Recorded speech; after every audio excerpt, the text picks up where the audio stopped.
wabarakatuh. Waalaikumsalam warahmatullahi wabarakatuh. Alhamdulillahirrahmanirrahim. Wabihi nasta'in wa ala umuri dunya waddin. Wassalatu wassalamu ala asyrafil anbiya'i wal mursalin wa ala alihi wa sahbihi ajma'in, amma ba'du. Yang terhormat kepada Ibu dosen, Ibu Sri Nurul Mira, MID, PhD, yang semoga Allah Subhanahu wa taala sehatkan selalu dan apa yang beliau cita-citakan senantiasa dikabul Allah Subhanahu wa taala. Dan tak lupa kepada rekan-rekan sekalian yang mudah-mudahan mendapatkan ilmu yang bermanfaat. Untuk mempersingkat waktu, di sini saya sebagai moderator dan juga sebagai anggota kelompok dari kelompok 5 akan mempresentasikan makalah yang berjudul tentang kognitif teori. Untuk sebelumnya, yaitu silakan kepada host untuk nge-share PPT-nya, PowerPoint-nya.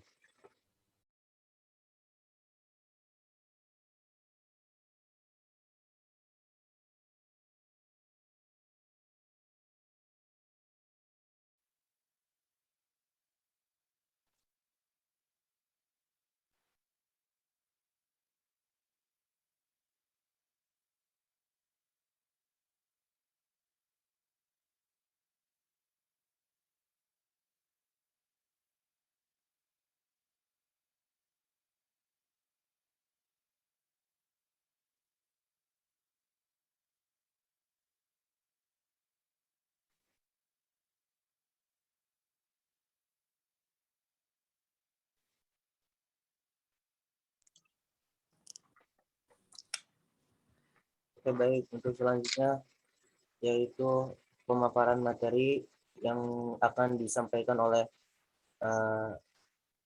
Anissa Maulida Rahma dan Nur Wahdi. Kepadanya waktu dan Zoom kami persilahkan.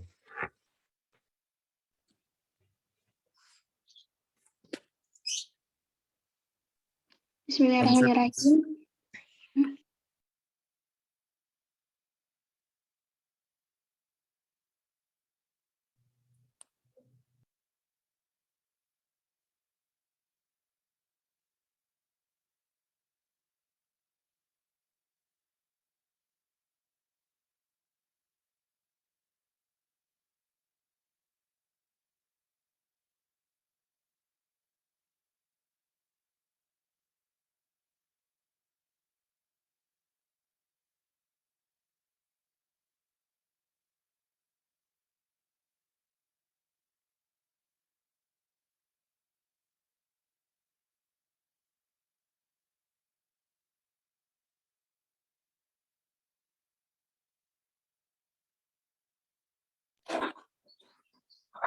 Konsep teori kognitif dalam psikologi belajar. Menurut Piaget, kognitif adalah proses bagaimana seorang beradaptasi dan mengintervensi objek yang serta kejadian yang ada di sekitarnya. Piaget dalam Life Within menyebutkan teori belajar kognitif adalah teori yang menjelaskan bagaimana faktor internal dan eksternal mempengaruhi proses mental individu untuk melengkapi pembelajaran. Dalam istilah kognisi, psikologis kognitif merupakan cabang psikologi yang mempelajari proses-proses mental atau aktivitas dalam pikiran seorang manusia. Contohnya seperti proses-proses persepsi, ingatan, bahasa, penalaran, dan juga pemecahan suatu masalah. Arti belajar dalam teori kognitif yaitu sebuah proses reseptual atau bisa dikatakan seperti perilaku seseorang dapat ditentukan oleh persepsi dan pemahamannya dalam melihat situasi yang berhubungan dengan tujuan proses belajar mengajar. Slide selanjutnya.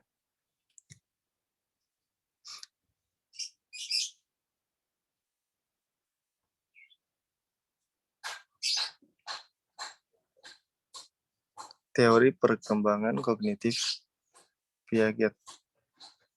Skema pola mental yang menuntun perilaku. Jadi ada sebuah skema yang dapat menuntun perilaku seseorang, psikologi kognitif seseorang, bisa ditentukan dari pola tersebut. Adaptasi proses penyesuaian skema sebagai tanggapan atas lingkungan melalui asimilasi dan akomodasi. Asimilasi, proses memahami objek atau peristiwa baru berdasarkan skema yang telah ada. Selanjutnya mungkin akan dijelaskan oleh Anissa. Baik, selanjutnya ada teori ada kaitannya dengan perkembangan kognitif atau Jagan Piaget mengemukakan tahap-tahap yang harus dilalui seorang anak dalam mencapai tingkatan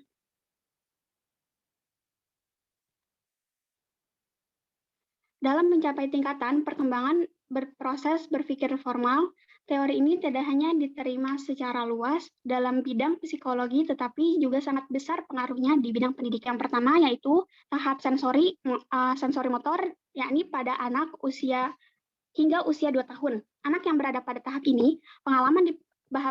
ini, pengalamannya diperoleh melalui perubahan fisik atau gerakan anggota tubuh, dan sensori atau koordinasi alat indera. Pada mulanya, pengalaman itu bersatu dengan dirinya. Dirinya ini berarti bahwa suatu objek itu ada apabila ada penglihatannya. Perkembangan selanjutnya, ia mulai berusaha untuk mencari objek yang asalnya terlihat, kemudian menghilang dari pandangannya atau perpindahan terlihat. Contohnya, anak mulai bisa berbicara meniru suara kendaraan. Yang kedua, ada tahap praoperasi. Pada anak ini, usia ini dari usia 2 tahun hingga usia 6 tahun. Pada tahap ini adalah tahap perorganisasian operasi konkret. Istilahnya, operasi yang digunakan di sini adalah berupa tindakan kognitif seperti mengklasifikasikan sekelompok objek, menata benda-benda menurut liman tertentu, dan membilang. Pada WIM ini, pemikiran anak lebih banyak berdasarkan pengalaman konkret dari pemikiran logis. Sehingga jika ia melihat objek-objek yang kelihatan, maka ia mengatakan berbeda pula. Contohnya, jika ada 5 kelereng yang sama besar di antara di atas meja, lalu kelereng ini diubah letaknya menjadi agak berjauhan, maka anak pada tahap ini akan mengatakan letak kelerengnya ini jauh lebih banyak. Yang ketiga, tahap operasi konkret. Pada usia ini, anak di usia 6 tahun hingga 12 tahun. Anak-anak yang berada pada tahap ini umumnya sudah berada di sekolah dasar. Di tahap ini, anak telah memahami operasi logis dengan bantuan benda-benda konkret. Kemampuan ini terwujud dalam memahami konsep kekekalan, kemampuan untuk mengklasifikasikan dan serasi, mampu memandang suatu objek dari sudut pandang yang berbeda secara objektif dan berpikir irreversibel.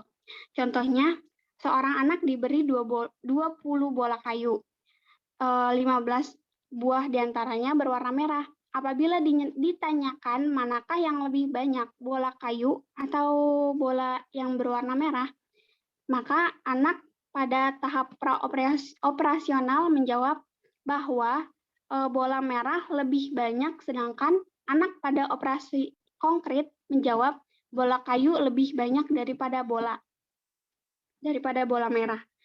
Yang selanjutnya ada 4 tahap operasi formal. Tahap ini pada anak usia 12 tahun ke atas. Tahap ini merupakan tahap akhir dari perkembangan kognitif secara kualitas. Anak pada tahap ini sudah mampu mengadakan penalaran dengan menggunakan hal-hal abstrak.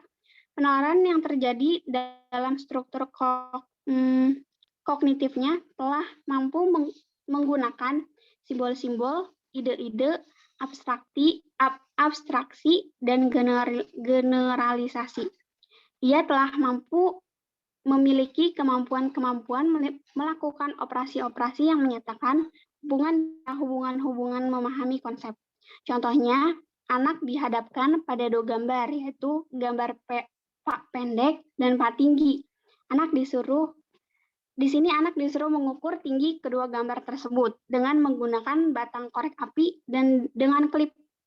Dan selanjutnya, anak diminta untuk membandingkan hasil dari pengukuran tersebut. Berdasarkan hal tersebut, Jean Piaget berpandangan bahwa pada dasarnya setiap individu sejak kecil sudah memiliki kemampuan untuk mengkonstruksi pengetahuannya sendiri. Pengetahuan yang dikonstruksi oleh anak sebagai subjek, maka akan menjadi pengetahuan yang bermakna, sedangkan pengetahuan yang hanya diperoleh melalui proses pemberitahuan tidak akan menjadi pengetahuan yang bermakna.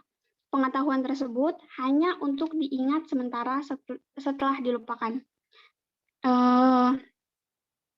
Di sini Mbah Piaget menjelaskan bahwa ini membagi proses belajar menjadi 3 tahapan, yaitu yang pertama asimilasi, yang kedua akomodasi, dan yang ketiga ekuilibrasi. Proses asimilasi adalah proses penyatuan, pengintegrasian informasi baru ke struktur kognitif yang sudah ada dalam benak siswa.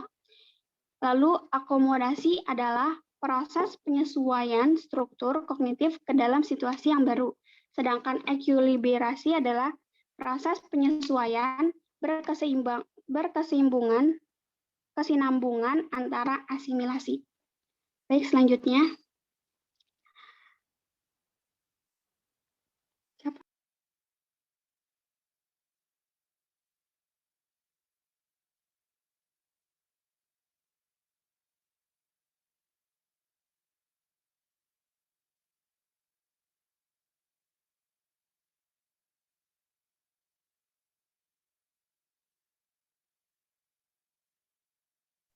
Baik, bismillahirrahmanirrahim.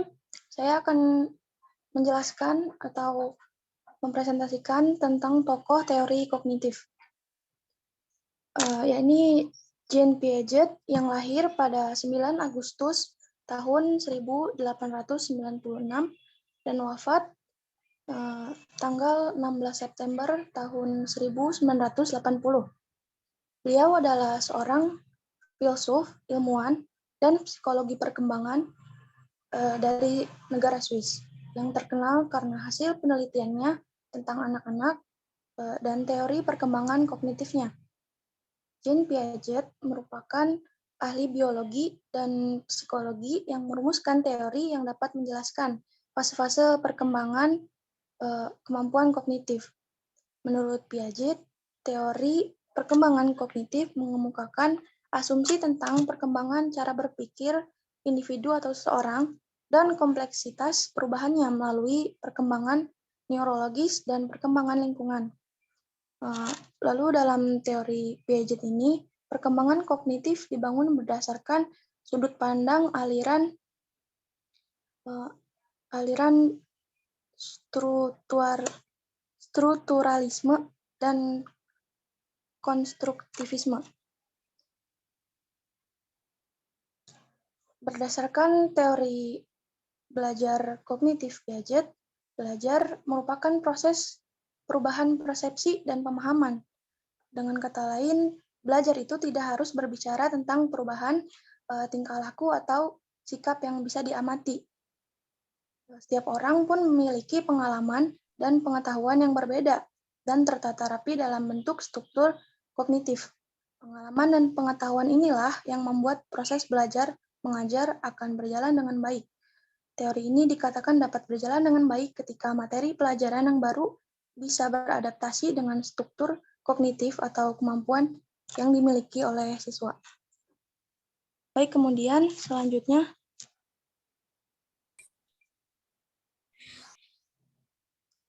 video eksperimen tipikal. Ini adalah video eksperimen atau observasi kepada seorang anak yang berumur 4,5 tahun. Dalam videonya, I'm gonna make 2 rows of quarters.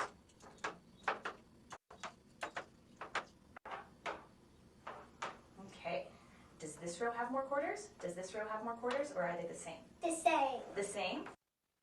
Okay, now watch. Saya nggak lihat videonya ya. Does this row have more quarters? Does this row have more quarters, or are they the same? That one has more quarters. That one has more quarters? Yeah. Why? Because it's stretched out?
So I'm gonna make 2 rows of quarters.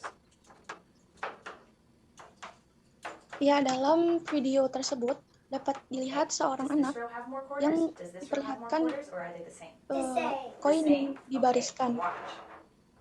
kemudian diletakkan Does sama this row have sejajar, more quarters? Does this row have more quarters, or are they the same? lalu direnggangkan bagian That one has more barisan quarters? atas, Why does that one have more quarters? Because it's dan si anak flexed out. Because it's stretched out?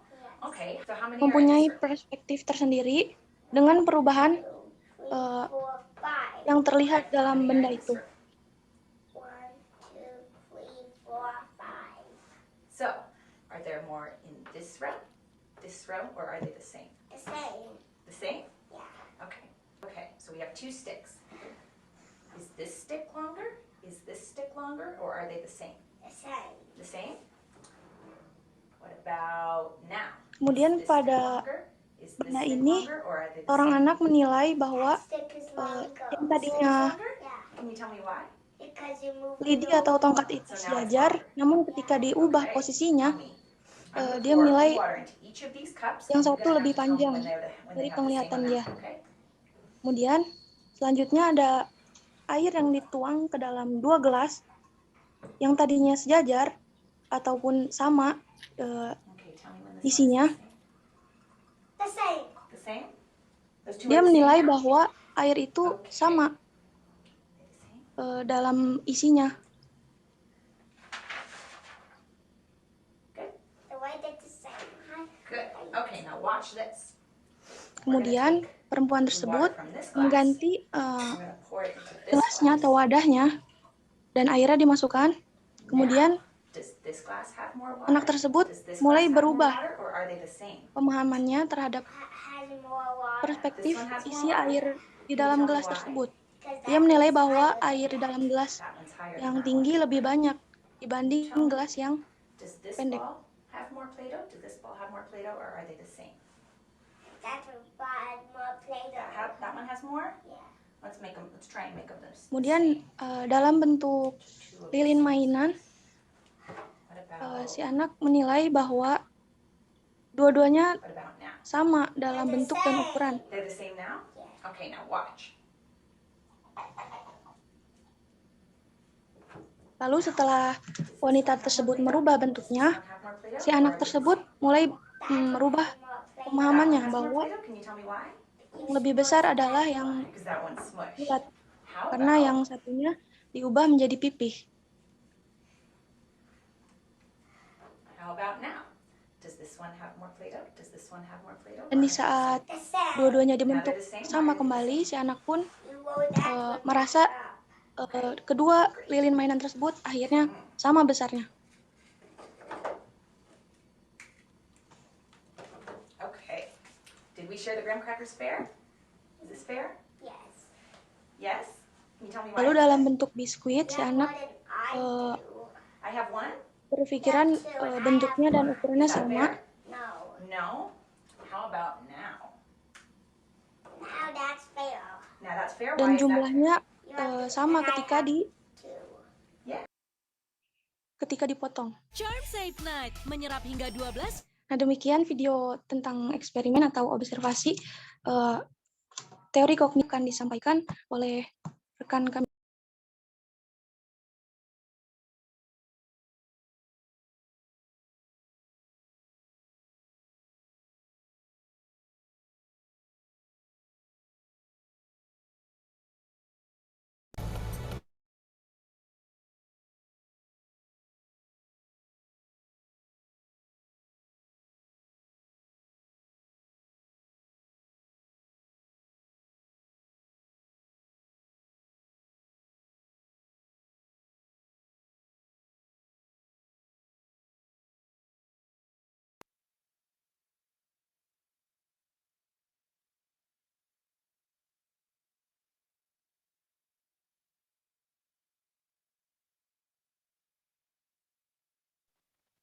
Materi selanjutnya tentang pro dan kontra konsep teori kognitif menurut Piaget.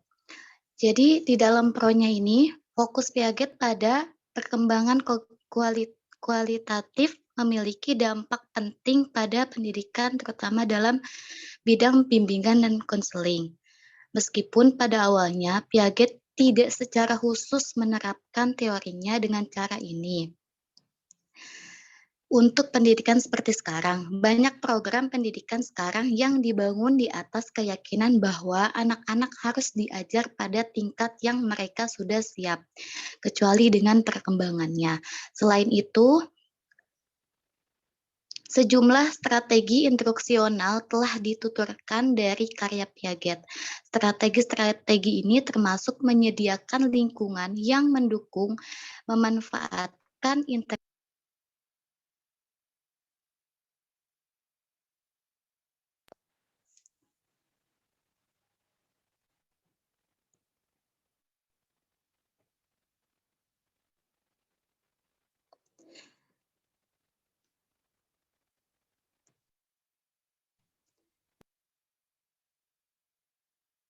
kekeliruan dan inkonsistensi dalam pemikiran mereka. Slide selanjutnya. Nah, di dalam kontranya itu berkaitan dengan penelitiannya. Jadi sumber utama inspirasi teori ini itu adalah pengamatan Piaget terhadap ketiga anaknya sendiri dan juga anak-anak lain dalam sampel penelitian kecil. Semuanya itu anak-anak yang lain itu berasal dari profesional berpendidikan tinggi dengan status sosial ekonomi tinggi. Karena sampel yang tidak representatif ini sulit untuk menggeneralisasi temuannya ke populasi yang lebih besar. Selain itu juga, metodologi penelitian Piaget juga bermasalah karena fakta bahwa ia jarang merinci bagaimana pesertanya dalam penelitian dipilih. Sebagian besar karyanya juga itu sangat sedikit detailnya di statistik tentang bagaimana dia bisa sampai pada kesimpulannya. Masalah lain juga terletak pada kurangnya variabel yang didefinisikan secara operasional, secara jelas oleh si Piagetnya. Untuk mereplikasi pengamatan dan mengukur secara objektif bagaimana satu variabel menyebabkan perubahan pada variabel lain.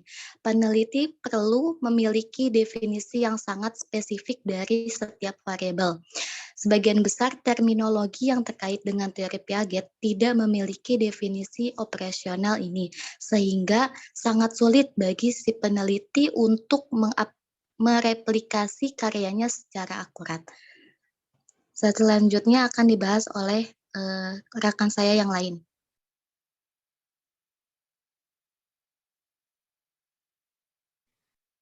Oke, baik. Selanjutnya adalah dalam perspektif Islam. Manusia sebagai organisme yang hidup selalu mengusahakan keadaan seimbang layaknya teori dari equilibrium ya Piaget. Teori ini pun dapat digunakan sebagai salah satu penopang perwujudan dekonstruksi kepribadian Islami pada individual manusia. Lebih-lebih sebagai model perkembangan kognitif, equilibrium sangat cocok dengan esensi keislaman manusia, yakni hidup yang harus seimbang antara kebutuhan duniawi dan ukhrawi. Di sini juga ada dalam Al-Quran surah Al-Baqarah ayat 21, Allah Subhanahu wa taala berfirman, A'udzubillahi minasyaitonirrajim. Bismillahirrahmanirrahim.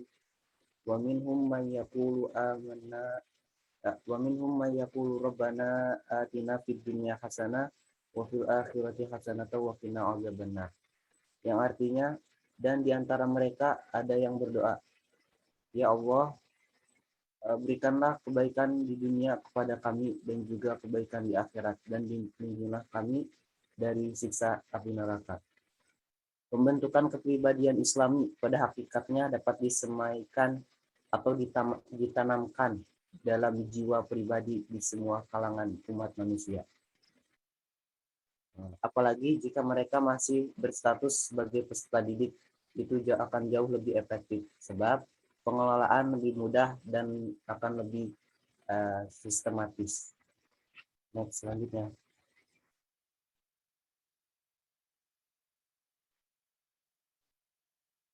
Seorang remaja yang Islami akan menjadi seorang muslim atau muslimah yang soleh atau solehah jika ia ditempa oleh kondisi dan situasi yang mengarah pada kondisi tersebut. Lebih-lebih kematangan transmisi sosial dipadukan dengan pengalaman akan melahirkan kematangan pada diri seseorang. Kesatuan dan keutuhan konsep pribadi ini tentunya diajarkan secara berjenjang di masing-masing level pendidikan. Dalam hal ini, penulis mendapat dengan pemikiran Nung Muhajir bahwa materi agama di tingkat sekolah dasar terkait dengan pengembangan kepribadian bisa diarahkan pada hidup bersih secara fisik, berpikir jernih, bersih niat, dan bersih tindakan. Di level SMP, materi kepribadian diarahkan pada bentuk sosialisasi dan interaksi dalam bersosial. Di level SMA, bisa diarahkan pada kedisiplinan diri, bagaimana peserta didik untuk dianjurkan untuk mematuhi aturan di masyarakat, khususnya mematuhi aturan pada sikap spiritualnya. Kemudian di level perguruan tinggi, meneruskan ke jenjang di bawahnya yang lebih ditekankan pada pengembangan sumber daya manusia atau tanggung jawab moral kepada diri pribadi, masyarakat, dan khususnya kepada Allah Subhanahu wa taala. Next, selanjutnya. Proses dialogis rasional yang argumentatif antara guru dan peserta didik dalam menemukan kebenaran mengetahui akar persoalan materi pelajaran akan membentuk kristal nilai pada diri pribadi diri pribadi peserta didik, atau meminjam istilah ngainun naim disebut sebagai mental proses. Hal ini berkebalikan dengan metode konvensional doktrin yang lebih mengarah ke peserta didik untuk melaksanakan suatu hal, akan tetapi tidak mengetahui makna dan hakikat yang mereka kerjakan. Kombinasi cara kerja antara kepribadian Islami dan perkembangan kognitif ala Jean Piaget dapat menjadi salah satu sarana untuk pembentukan rekayasa kepribadian Islami manusia umumnya. Prinsip-prinsip ekuilibrasi dalam teori kognitif selaras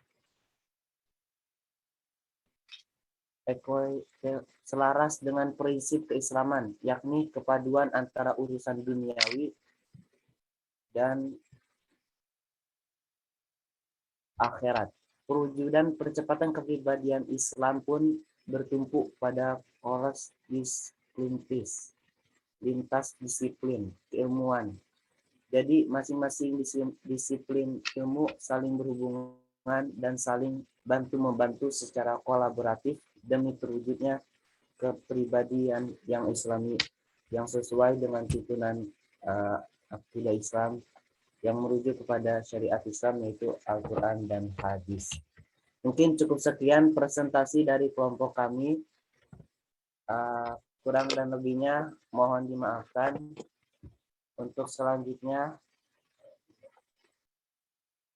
demi mempersingkat waktu, yaitu akan disampaikan oleh kelompok 6. Kepadanya waktu dan tempat kami persilahkan.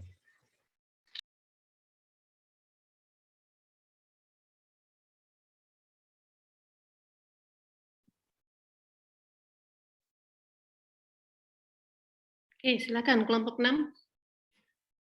Bisa dimulai presentasinya.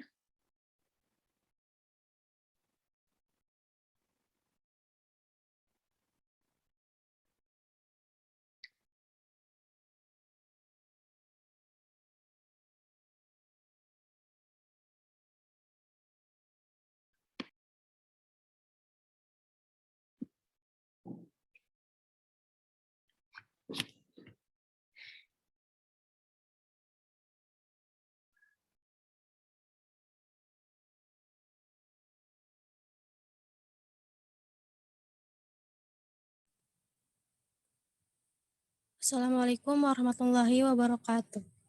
Waalaikumsalam. Waalaikumsalam warahmatullahi wabarakatuh. Saya izin jelaskan tentang teori belajar sosial menurut Albert Bandura.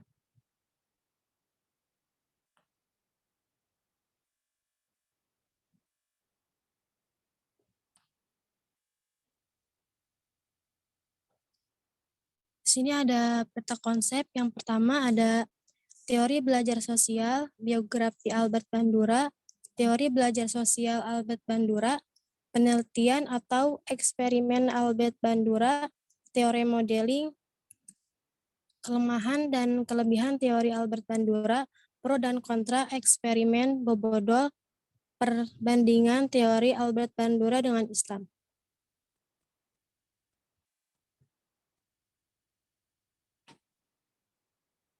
Slide selanjutnya.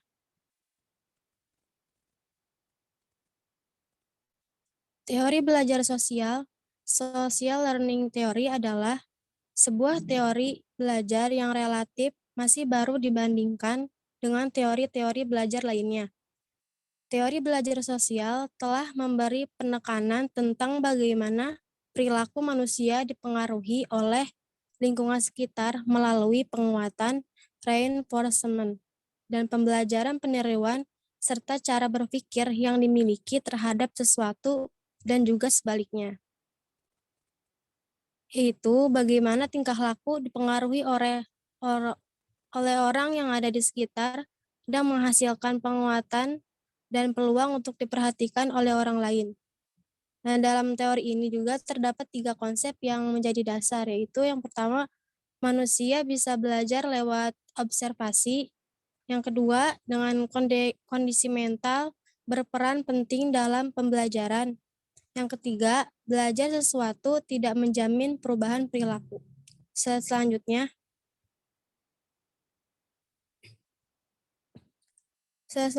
ada biografi Albert Bandura. Albert Bandura dilahirkan di Mundare, Northern Alberta, Kanada pada tanggal 4 Desember 1925. Masa kecil dan remajanya dihabiskan di desa kecil dan juga mendapat pendidikan di sana. Dan pada tahun 1949, beliau ini mendapat pendidikan di University of British Columbia. Nah, dalam jurusan psikolog, dia memperoleh gelar master di dalam bidang psikologi pada tahun 1951. Dan setahun memperoleh gelar master di dalam bidang psikologi pada tahun 1951, dan setahun kemudian ia juga meraih gelar doktor PhD. Bandura menyelesaikan program doktornya dalam bidang psikologi klinik. Setelah lulus, ia juga bekerja di Stanford University. Bandura banyak terjun dalam pendekatan teori pembelajaran untuk meneliti tingkah laku manusia dan tertarik pada nilai eksperimen. Dan pada tahun 1964, Albert Bandura itu dilantik sebagai profesor dan seterusnya menerima anugerah American Psychological Association untuk distinguished scientific contribution pada tahun 1980. Dan pada tahun berikutnya, Bandura bertemu dengan Robert Searle dan belajar tentang pengaruh keluarga dengan tingkah laku sosial dan proses identifikasi. Dan sejak itu, Bandura sudah mulai meneliti tentang agresi pembelajaran sosial, dan mengambil Richard Walters, muridnya yang pertama, mendapatkan gelar doktor sebagai asistennya. Dan Bandura berpendapat walaupun prinsip belajar cukup untuk menjelaskan dan meramalkan perubahan tingkah laku, prinsip itu harus memperhatikan 2 fenomena penting yang diabaikan atau ditolak oleh paradigma behaviorisme. Dan Albert Bandura ini sangat terkenal dengan teori pembelajaran sosial. Salah satunya konsep dalam aliran behaviorisme yang menekankan pada komponen kognitif dari pemikiran, pemahaman, dan evaluasi. Selanjutnya akan dijelaskan oleh rekan saya.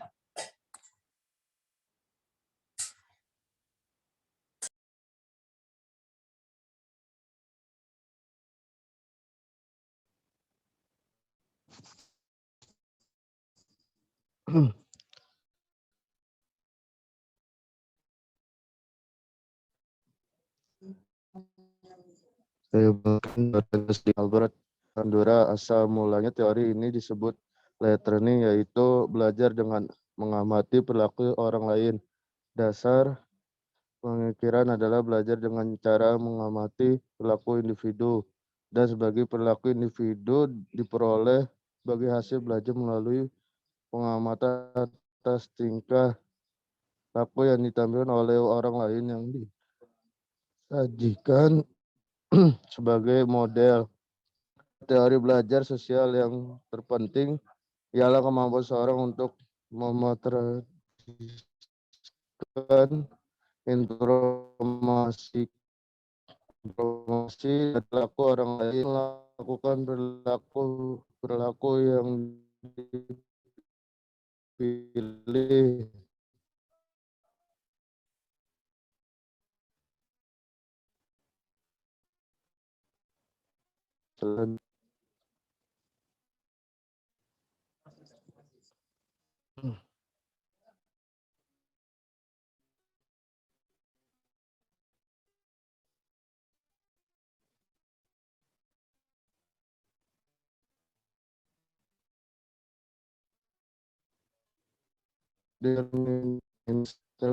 Di terminal kognitif person, behavioral, dan di lingkungan environment. 2. Beyond reinforcement, individu dapat belajar melakukan sesuatu hanya dengan mengamati dan kemudian mengulang apa yang dilihat, belajar observasi tanpa ada reformat, menguatkan yang terlibat, berarti tingkah laku ditentukan oleh antisipasi konsekuensi. Itu merupakan pokok teori belajar sosial. 3. Kosmis dan regulasi diri. Teori belajar tradisional sering terhalang oleh kedisiplinan atau tidak mampu mereka untuk menjelaskan proses kognitif. Konsep menempatkan manusia sebagai pribadi. Selanjutnya akan membacakan teman saya, rekan saya.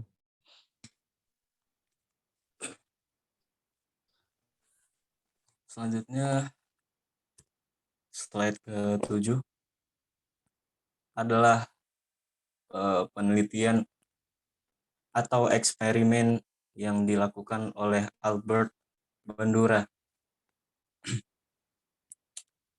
Nah, si Albert Bandura ini punya eksperimen yang sangat terkenal, yaitu adalah eksperimen Bobodol.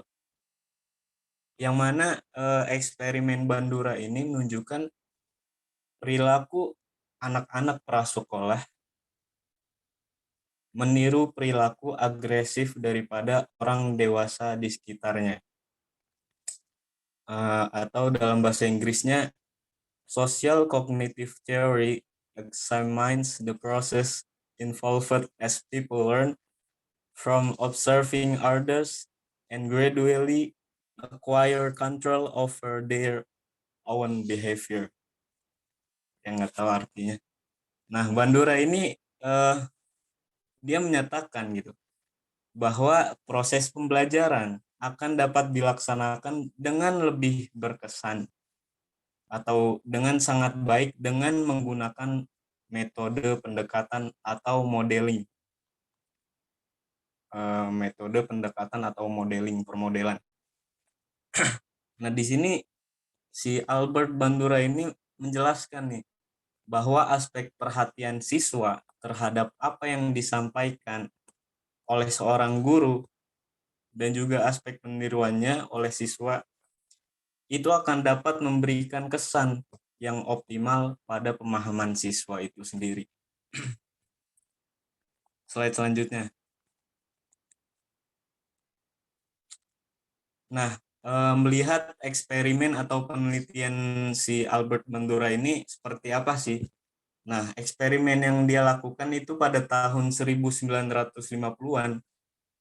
Itu tujuannya adalah untuk menguji hipotesis bahwa perilaku agresif atau perilaku yang menyakiti orang lain, baik secara psikis ataupun fisik gitu, itu bisa diperoleh melalui belajar sosial atau modeling ini gitu.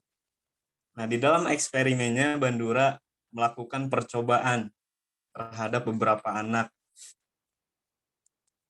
Si Bandura ini mengumpulkan beberapa anak. Sebagian anak itu diberikan tontonan yang mana di dalam film tersebut ada adegan yang agresif gitu, yang ada kekerasan yang dilakukan oleh orang dewasa terhadap sebuah boneka.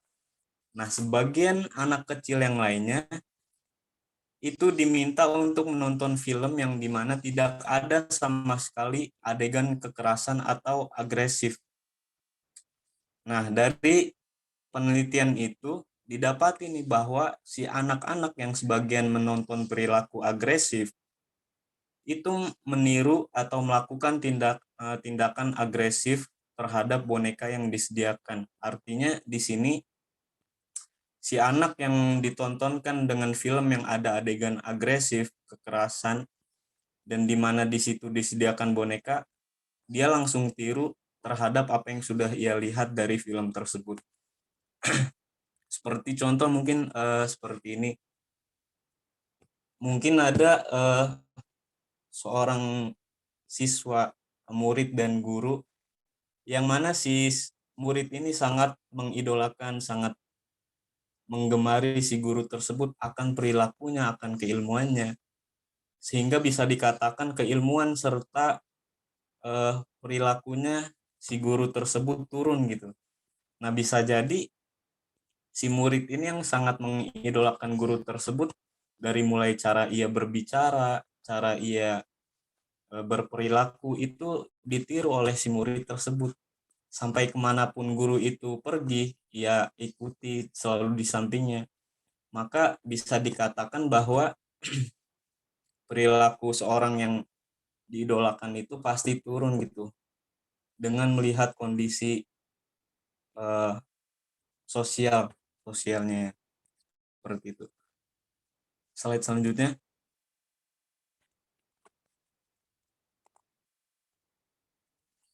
Nah, proses modeling dalam teori belajar sosial Albert Bandura, teori ini menjelaskan bahwa peniruan merupakan hasil proses pembelajaran yang ditiru dari orang lain, menurut Bandura. Sebagian besar tingkah laku manusia dipelajari melalui peniruan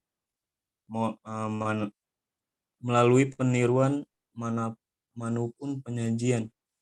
Contoh dalam tingkah lakunya adalah orang tua dan guru memainkan peranan penting sebagai seorang model atau tokoh bagi anak-anak untuk menirukan tingkah laku. Jadi pada intinya adalah individu memiliki pemahaman bahwa perilaku yang dilihatnya, didengarnya, yang dirasakannya itu akan mengarahkannya kepada konsekuensi tertentu. Jadi sehingga terjadi proses belajar untuk ia mengulangi perilakunya yang sama tersebut di lain waktu, sehingga ia terbiasa akan apa yang ia tiru tersebut. Kurang lebih seperti itu. Atas kurangnya saya minta maaf. Selanjutnya akan disampaikan oleh rekan saya. Terima kasih.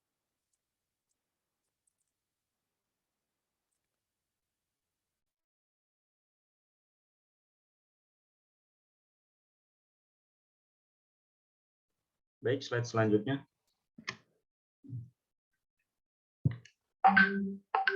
Ya, slide selanjutnya adalah Bandura mengungkapkan bahwa diperlukan beberapa kondisi agar modeling dapat terjadi secara efektif.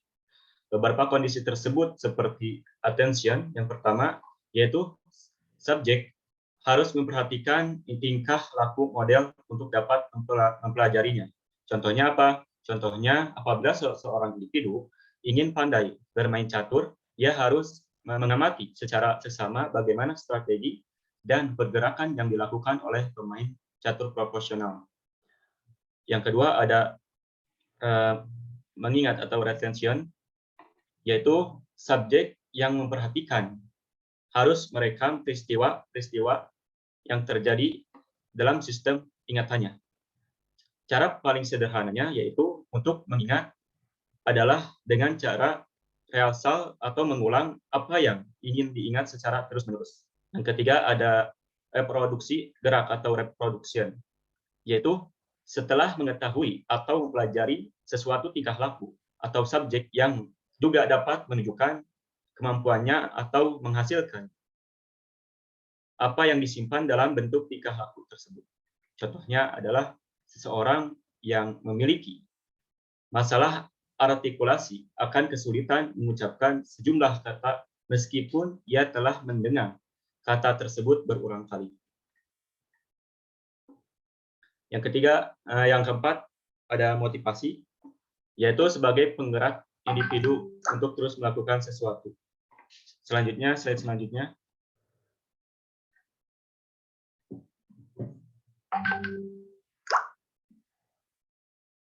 Lanjutan dari yang tadi ada peniruan langsung. apa itu peniruan langsung? Yaitu ciri khas pembelajaran ini adalah adanya modeling, yaitu fase di mana seseorang memodelkan atau mencontohkan sesuatu melalui demonstrasi.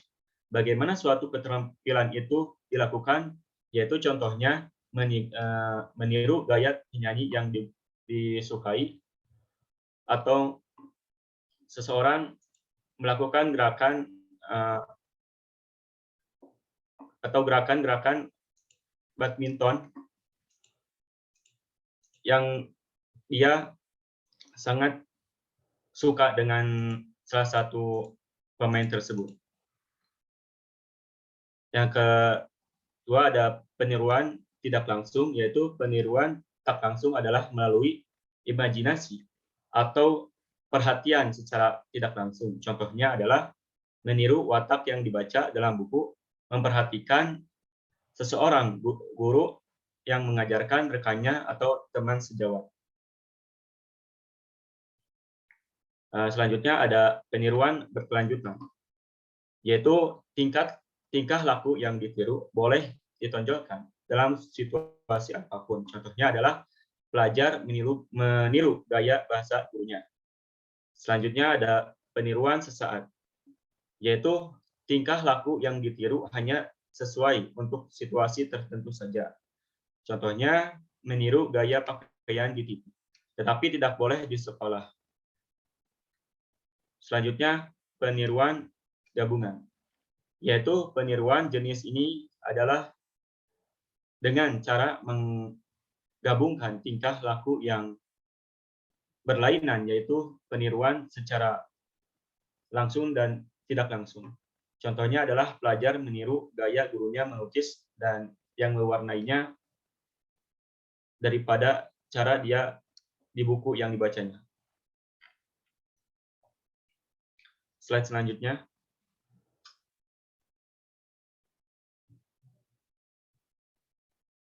Di sini ada contoh eksperimen proses modeling dalam teori Albert Bandura.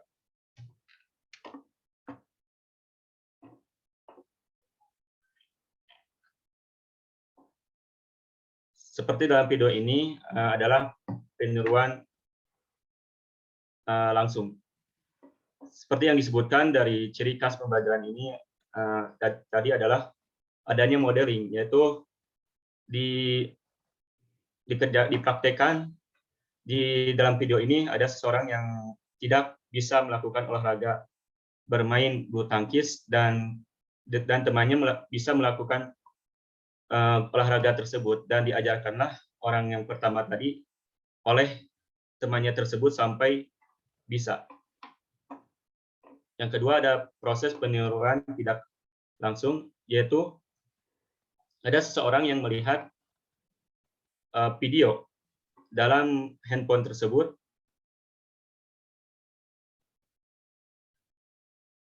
dan dia mempraktekkan apa yang disampaikan oleh dalam video tersebut. Contohnya seperti memasak, ya, kalau ibu-ibu seperti memasak.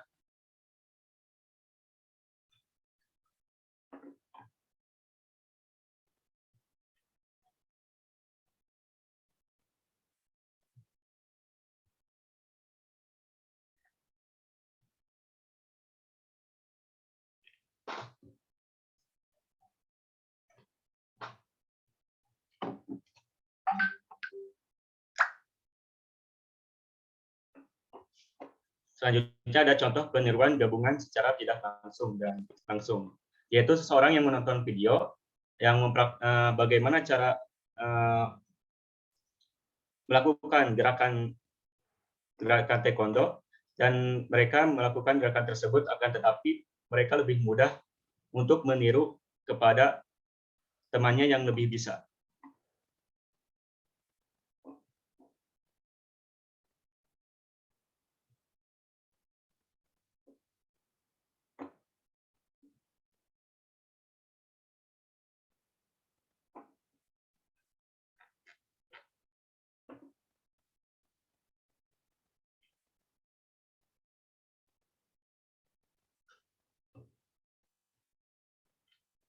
Selanjutnya ada Contoh proses peniruan sesaat, yaitu tingkah laku yang ditiru hanya sesuai untuk situasi tertentu saja. Seperti contoh di sini adalah ada orang yang melihat model pose dari foto-foto di dalam handphone tersebut, dan mereka meniru gaya tersebut dan memfoto dirinya sendiri sesuai dengan yang ada di handphone.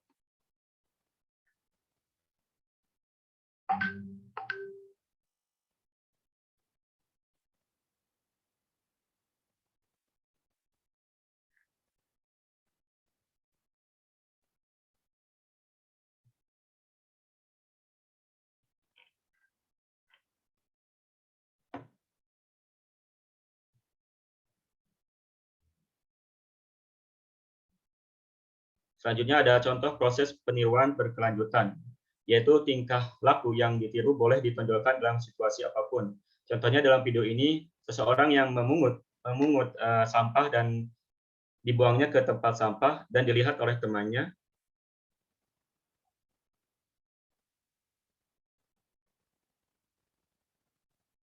Dan di waktu yang lain temannya juga memungut sampah tersebut, dan temannya tersebut menurut teman yang pertama yang membuang sampah ke tempat sampah.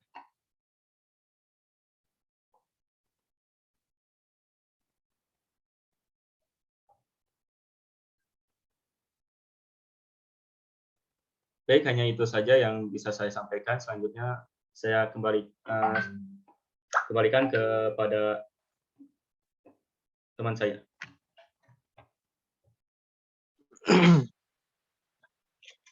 Baik, selanjutnya yaitu kelemahan dan kelebihan teori belajar sosial Albert Bandura. Yang pertama, kelebihan teori belajar sosial Albert Bandura lebih lengkap dari teori sebelumnya. Karena itu menekankan bahwa lingkungan dan perilaku seseorang dihubungkan melalui sistem kognitif orang tersebut. Bandura memandang tingkah laku manusia bukan semata-mata refleks atau stimulus, melainkan juga atas reaksi yang timbul akibat interaksi antara lingkungan dengan kognitif manusia itu sendiri. Kelemahan yang terdapat pada teori ini adalah pada saat proses penerimaan informasi yang tidak melihat aspek positif dan negatifnya. Yang kedua, jika manusia belajar atau membentuk tingkah lakunya dengan hanya melalui peniruan atau modeling, sudah pasti terdapat sebagian individu yang menggunakan teknik peniruan ini juga akan meniru tingkah laku yang negatif, termasuk perlakuan yang tidak diterima dalam masyarakat. Selanjutnya,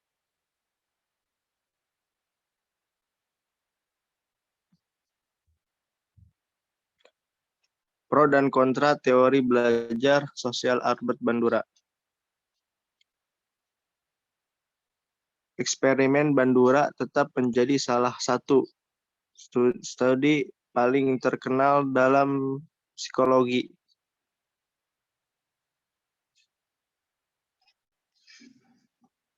Hari ini, psikologi sosial terus mempelajari dampak kekerasan yang diamati pada perilaku anak-anak.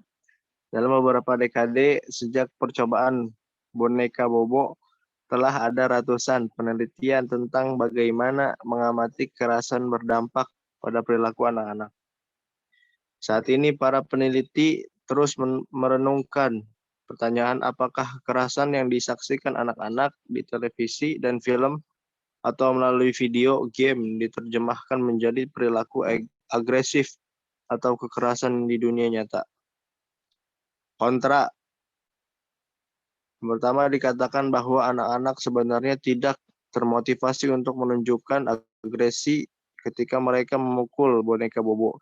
Sebaliknya, mereka mungkin hanya mencoba menyenangkan orang dewasa. Karena data dikumpulkan segera, juga sulit untuk mengetahui apa dampak jangka panjangnya. Beberapa kritikus berpendapat bahwa penelitian itu sendiri tidak etis dengan memanipulasi anak-anak untuk berperilaku agresif. Mereka berpendapat para peneliti pada dasarnya mengajar anak-anak untuk menjadi agresif. Studi ini mungkin menderita bias seleksi. Semua peserta diambil dari sekelompok kecil siswa yang memiliki latar belakang ras dan sosial ekonomi yang sama. Hal ini membuat sulit untuk menggeneralisasi hasil ke populasi yang lebih besar dan lebih beragam.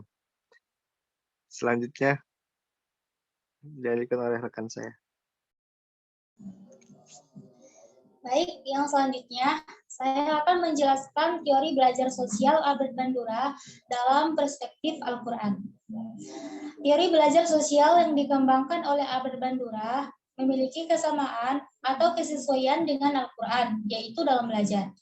Dalam belajar, terjadi proses melihat dan memperhatikan, yang dimana seseorang dapat belajar dari lingkungan sekitar, adanya penggunaan istilah model, panutan atau teladan, adanya persamaan pada karakteristik model yang ingin ditiru, dan adanya penggunaan modeling atau permodelan. Dalam teori belajar Albert Bandura ini, perilaku kita sebagai manusia diperoleh dari pengamatan terhadap perilaku atau tindakan orang lain dengan hanya melihat perilaku tersebut. Misalnya, orang-orang akan mengikuti gaya model hijab yang lagi tren pada tahunnya setelah melihat atau memperhatikan gaya model hijab yang biasa dipakai oleh seorang tokoh atau artis yang terkenal. Seperti itu. Begitu pula dalam Islam. Kegiatan belajar dalam Islam juga terjadi setelah proses melihat atau memperhatikan. Seperti kisah Qabil dan Habil, yang mana dapat kita pahami bahwa setelah melihat dan memperhatikan burung gagak yang menggali-gali tanah untuk menguburkan sesuatu, Qabil dapat mengetahui cara untuk menguburkan mayat saudaranya Habil. Jadi dari kedua contoh tersebut dapat diambil kesimpulan adalah permodelan. Jadi berdasarkan observasi dengan lingkungan, seseorang itu akan meniru seseorang yang dijadikan model. Jadi setelah observasi, dia akan meniru. Yang ditiru, yang sebagai model tadi yang ada di lingkungannya. Selanjutnya, ada juga istilah teladan dalam Al-Quran diungkapkan dengan kata uswah, seperti yang terdapat dalam surah Al-Ahzab ayat 21 yang artinya, dalam diri Rasulullah, kamu dapat menemukan teladan uswah yang baik. Jadi teman-teman, sebagaimana yang kita semua sudah tahu bahwa Nabi Muhammad SAW adalah teladan yang baik bagi sahabat-sahabatnya dan juga bagi semua umat manusia. Nah, pada masa Rasulullah tersebut, para sahabat banyak belajar mengenai cara menjalankan peribadahan dari Nabi Muhammad SAW. Misalnya, melihat Nabi berwudu, sholat, dan menjalankan manasik haji. Selain belajar mengenai tata cara peribadahan, para sahabat juga banyak belajar dari Nabi cara berperilaku baik, berakhlak mulia, dan etika dalam pergaulan sesama manusia. Jadi sama halnya dengan yang diungkapkan Bandura, yang dimana orang akan memperhatikan model yang dianggap efektif dan menarik perhatian daripada model yang penampilan dan reputasinya kurang baik. Jadi itu tadi, dalam Al-Quran, model yang hendaknya ditiru adalah para nabi dan rasul yang telah diberi petunjuk oleh Allah Subhanahu wa Ta'ala. Seperti yang dijelaskan dalam surah Al-Ahzab ayat 21, surah Al-Mumtahanah ayat 4 dan 6, dan surah Al-An'am ayat 90. Jadi, melalui proses modeling, seseorang dapat memperoleh tingkah laku baru untuk ditiru. Hal ini dikarenakan Nabi Muhammad SAW mengerti bahwa secara psikologis manusia adalah makhluk peniru, hanya dengan mengamati maupun meniru perilaku yang dicontohkan. Walaupun seseorang itu belum pernah mengalami perilaku yang dicontohkan tersebut. Hal itu seperti yang terdapat dalam teori Bandura, bahwa segala sesuatu yang dapat dipelajari dari pengalaman langsung juga bisa dipelajari melalui pengalaman tak langsung atau pengalaman pengganti dari perilaku yang dilakukan orang lain. Selanjutnya, teori belajar Bandura yang sama dengan Al-Quran, yaitu seseorang dapat mengambil pelajaran dari perilaku orang lain, fenomena alam, dan bahkan perilaku hewan. Dalam Al-Quran, surah Al-Maidah ayat 31 menjelaskan kisah Qabil yang meniru perilaku burung gagak dalam mengumpulkan mayat Habil. Peristiwa tersebut dapat diambil pelajaran bahwa kita dapat memperoleh pengetahuan dan pengalaman dari apa yang dilihat dari lingkungan sekitar kita. Teori belajar sosial Bandura juga menjelaskan bahwa terdapat keterkaitan yang erat antara pelajar dengan lingkungannya. Seperti itu. Baik, yang terakhir adalah kesimpulan. Sebelumnya, saya mau sedikit bercerita.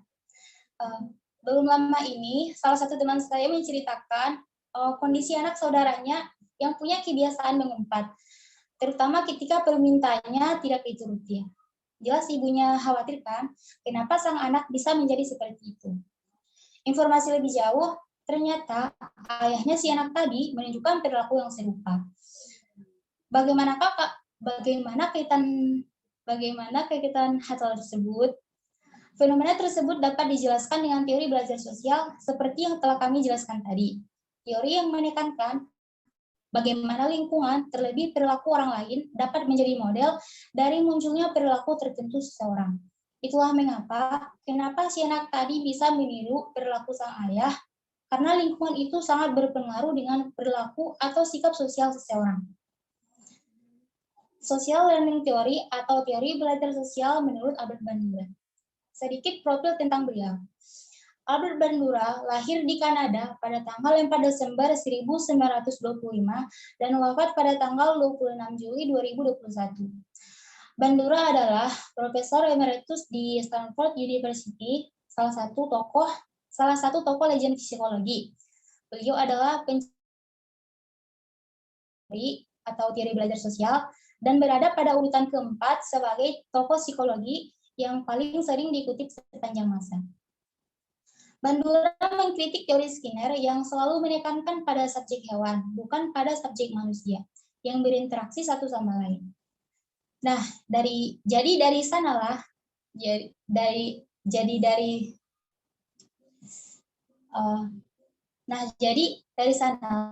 ia mengajukan teorinya yang diberi nama dengan Social Learning Theory.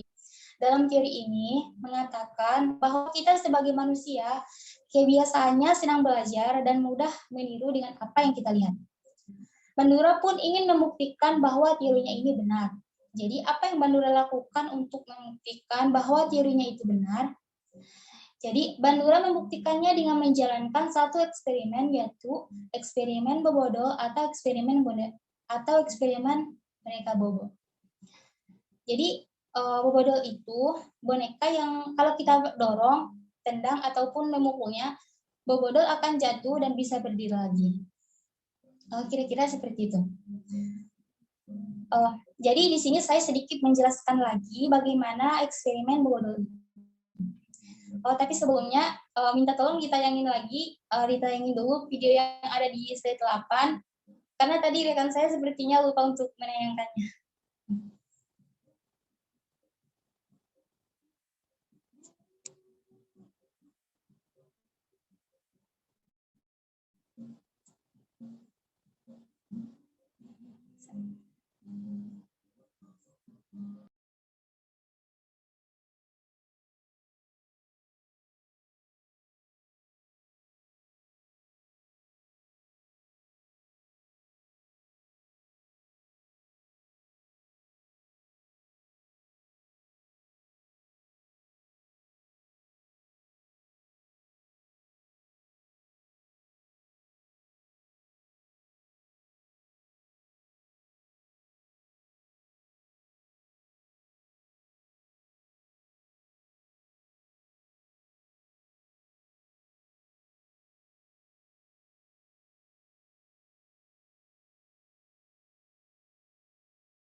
Ya, jadi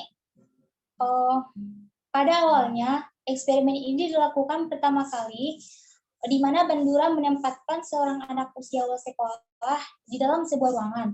Lalu diperlihatkanlah kepada si anak tadi sebuah tayangan video yang menunjukkan ada seorang dewasa yang memukul dan menendang bobodol. Pokoknya orang dewasa itu menyalurkan agresivitas, menyalurkan kemarahan, kekesalan ke boneka tersebut. Ketika kemudian si anak tadi ditinggalkan sendirian hanya dengan bobodol. Dan apa yang terjadi? Anak tersebut menunjukkan perilaku agresif yang sama seperti yang ditunjukkan dalam video tadi. Bandura pun merasa bahwa eksperimennya itu berhasil dan yang dimana tadi manusia, terutama anak-anak, mudah terpengaruh, mudah meniru apa yang mereka lihat. Tapi setelah itu teman-teman, ada yang mengkritik tentang eksperimen ini, yang dimana mereka mengatakan kalau anak-anak itu tidak melihat video itu pun, pasti mereka menunjukkan perilaku agresif kepada bobodol tadi. Setelah kritikan itu, Bandura pun melakukan eksperimen lagi. Dalam eksperimennya, Bandura melakukan percobaan terhadap beberapa anak dan dibagi ke dalam 2 kelompok. Kelompok pertama, mereka diperlihatkan tayangan video yang menunjukkan perilaku agresif yang diperankan oleh orang dewasa terhadap bobodol. Sementara kelompok kedua diperlihatkan kepada mereka tayangan video yang tidak menunjukkan perilaku agresif. Setelah itu, anak-anak kelompok pertama ataupun yang kedua tadi, berarti ada 2 ruangan ya teman-teman. Nah, dimasukkanlah anak-anak lain, bukan bobodol lagi, ke dalam ruangan kelompok pertama dan kedua. Setelah itu apa yang terjadi? Kelompok pertama yang sudah terpengaruh dengan video agresif tadi, akhirnya mereka melakukan tindakan yang sama, bahkan lebih ganas lagi kepada teman-temannya yang baru dimasukkan ke dalam ruangan itu.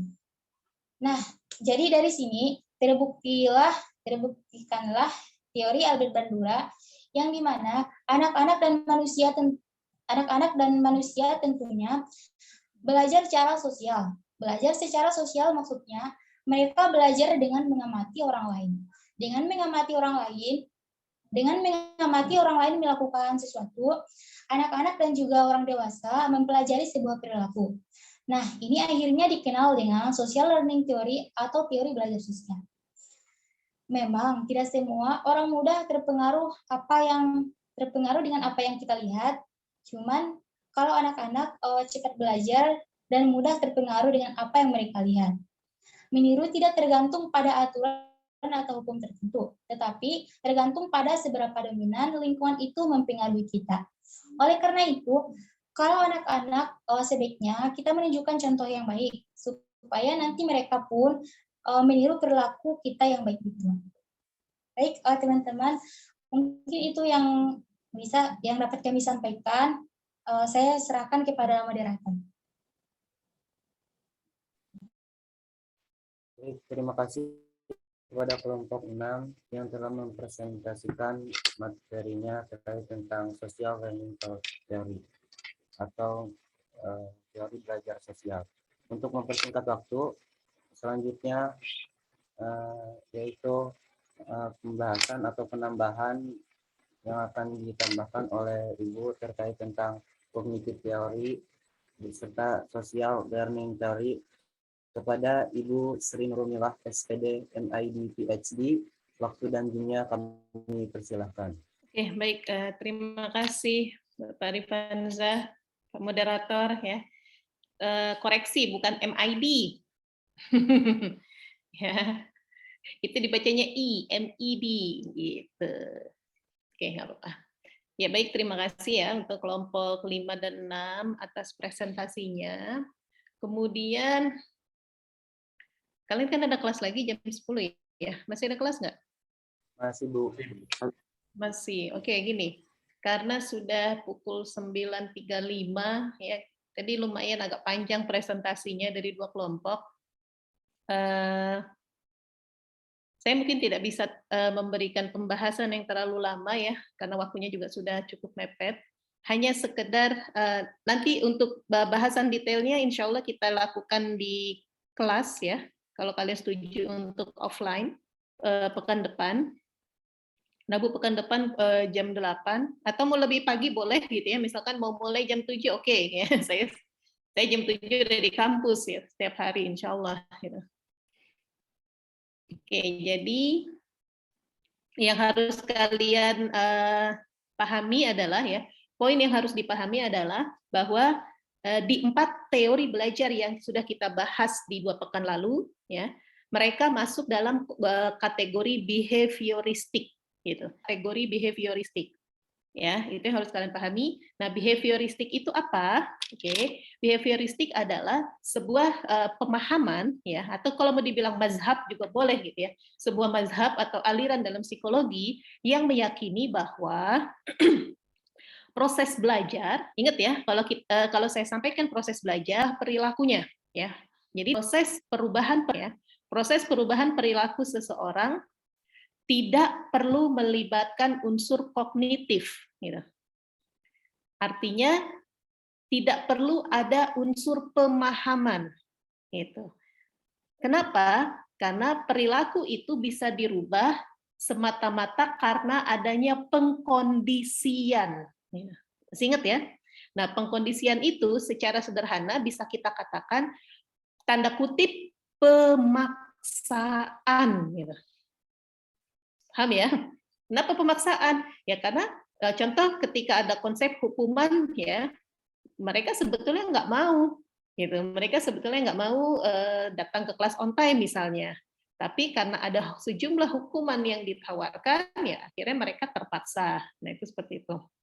Kemudian pengkondisian juga bisa diartikan sebagai tadi ya tanda kutip pemaksaan. Nah itu juga namanya pengkondisian. Ya. Kemudian yang kedua dikondisikan itu artinya direkayasa, gitu. Paham ya? Jadi dalam teori belajar pada kategori behavioristik, mereka meyakini bahwa perilaku manusia itu bisa direkayasa. Artinya kita bisa loh mendesain kita mau anak didik kita itu berperilaku seperti apa, gitu. Nah, bagaimana cara membuat mereka berperilaku sesuai dengan yang kita mau? Tadi, dengan cara mengkondisikan, memaksakan, tanda kutip. Gitu. Sampai sini bisa dipahami ya. Nah, tetapi dalam teori teori behavioristik ini, ya seperti pernah saya sampaikan, dia salah satu poin yang diserang oleh para psikolog yang tidak setuju, yang kontra dengan teori ini adalah bahwa teori ini tidak melihat adanya peran kognitif. Gitu. Artinya buat mereka kalau mau merubah perilaku nggak penting ngasih teori kenapa dia harus melakukan ini dan itu, nggak penting ngasih pemahaman gitu. Tujuan kita adalah perubahan perilaku, gitu kan? Selama perilaku itu terlaksana, ya sudah mau apapun alasannya, buat behavioristik itu nggak masalah. Paham ya? Jadi seperti sering saya sampaikan, ketika kita mau seorang anak itu sholat misalnya, maka yang kita lakukan adalah kita kondisikan supaya dia sholat selalu melaksanakan sholat tepat waktu. Nggak penting buat kita kenapa dia paham dia harus sholat gitu. Paham ya? Jadi buat kaum behavioristik nggak perlu tuh ngasih alasan dalil-dalil kenapa harus sholat, apa fadilahnya sholat, itu nggak perlu. Karena yang terpenting buat mereka adalah gimana caranya si anak ini mau melaksanakan sholat. Gitu. Paham ya?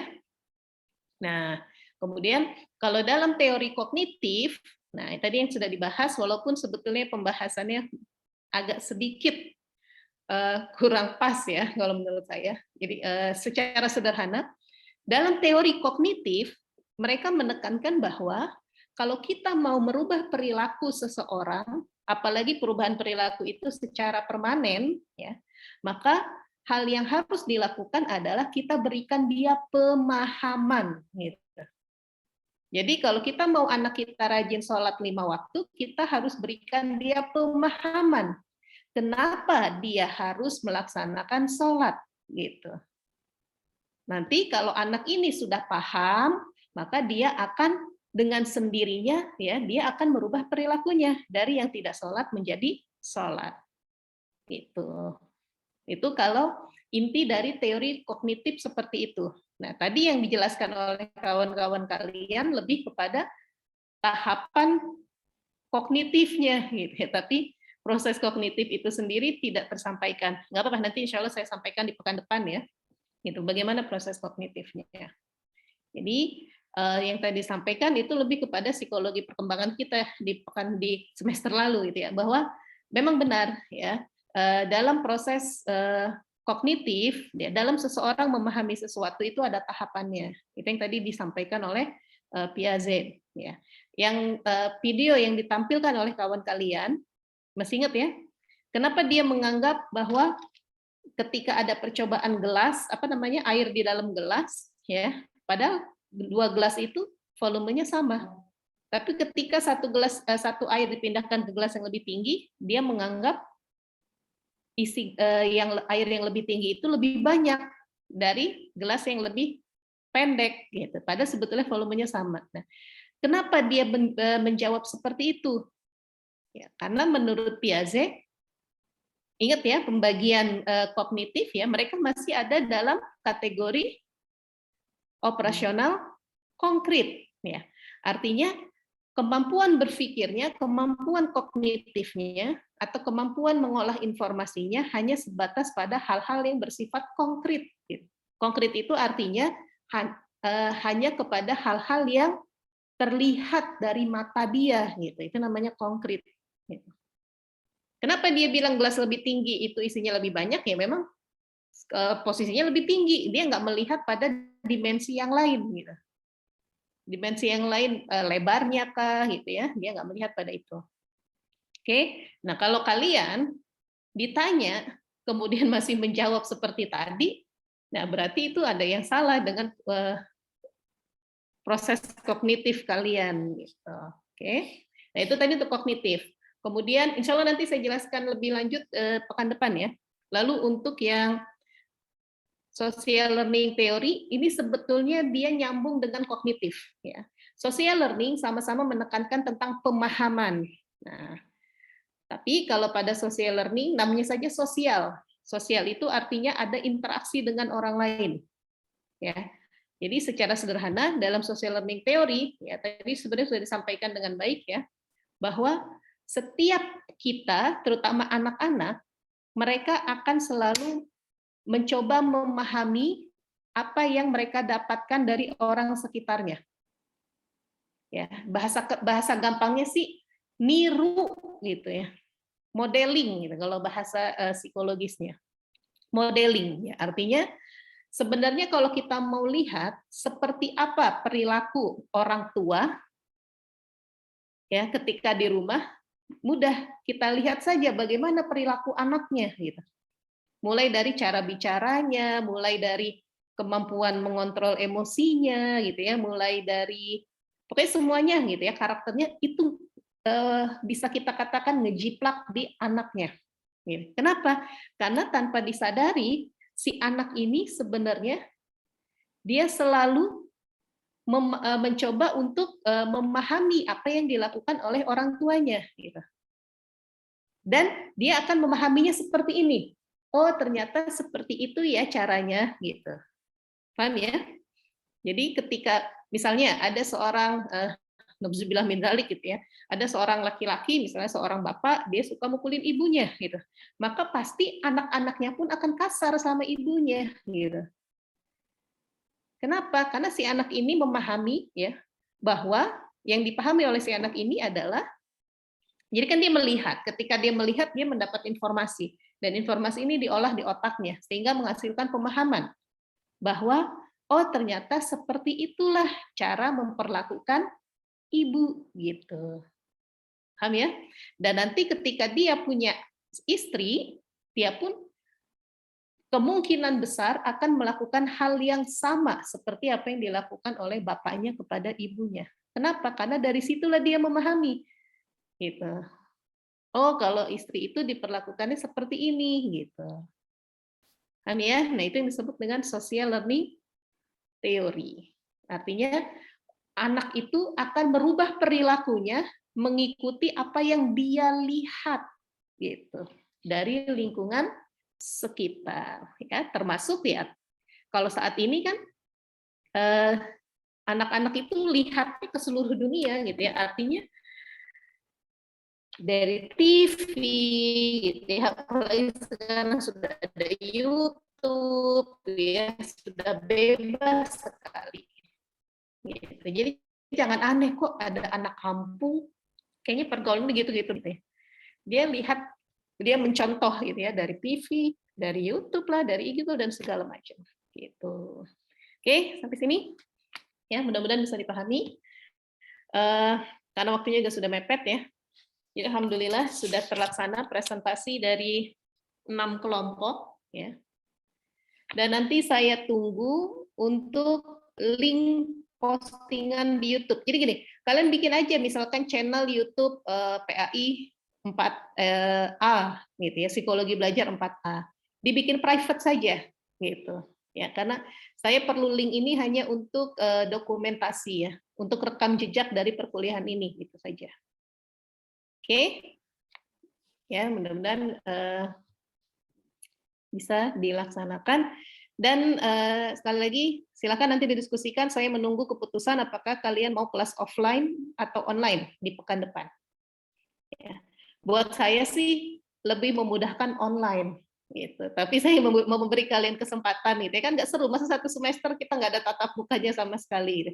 Toh sekarang juga sudah peraturannya sudah dilonggarkan, gitu. Sudah diizinkan untuk perkuliahan offline, gitu.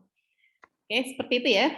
Ya baik, nanti jangan lupa daftar hadir yang belum diisi, tapi udah habis waktunya. Tadi saya setting sampai 9.30. Oke, baik, insya Allah kita bisa akhiri ya untuk pertemuan pada hari ini, pagi ini. Oke, kita tutup dengan baca hamdalah. Alhamdulillahirabbil alamin.